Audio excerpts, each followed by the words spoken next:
Днеска ще правим любимите бургери на тати. Мама, кашкавал трябва ли? Почнахме доматите да режем и ние ще ги сложим при кашкавал. Внимателно режем.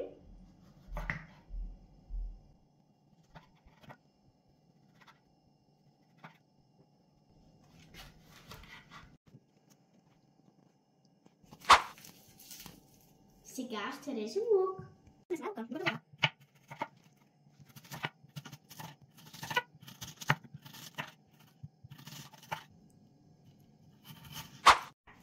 На пазара няма маруле и зато ще слагим краставица. Така, и ще ги преправим като маруле. Е така.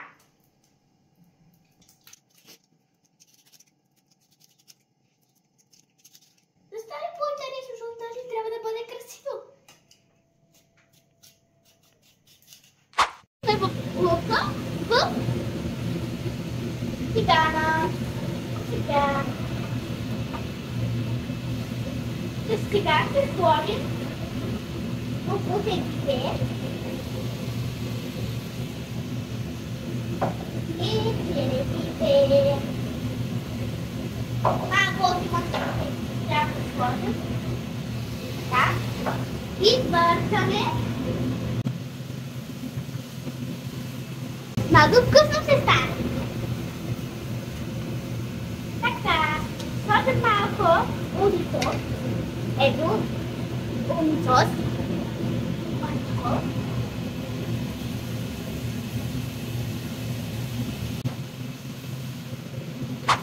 Стоп. Мъничко.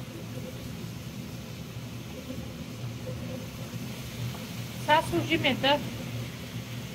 Сега ще сложим малко мед. Не толкова стига, да не бъде толкова сладко. Ти не го сложи, бе, мамо.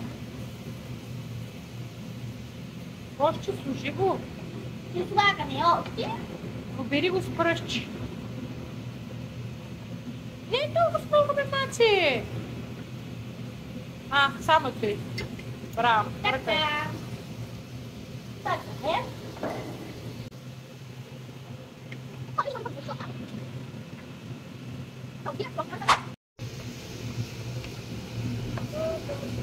Така, сложихме нещата и трябва да объркаме, докато станат по-кафенички, защото така бели са за мен и са много мирни.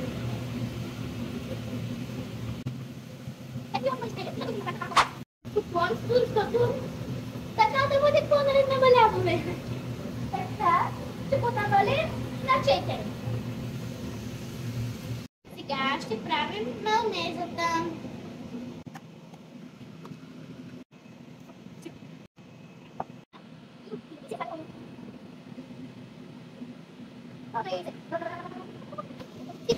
Сега ще го пастираме.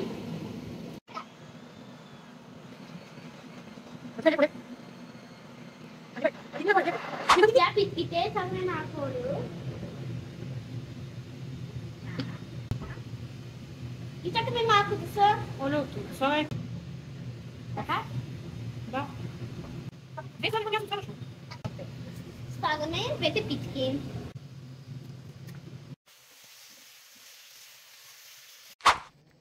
Така, сега почваме да сглобяваме бургерите. Първо мажем с майонезата.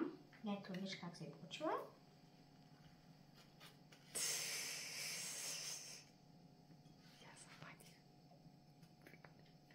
Така. И слагаме краставички.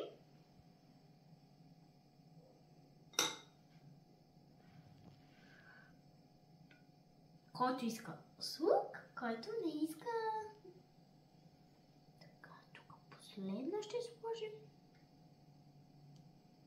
Така.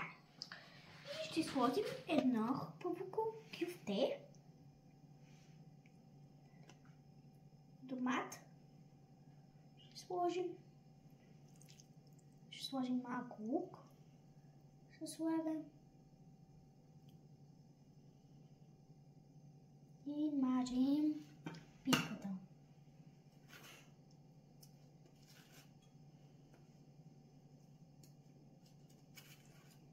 Itu pigo za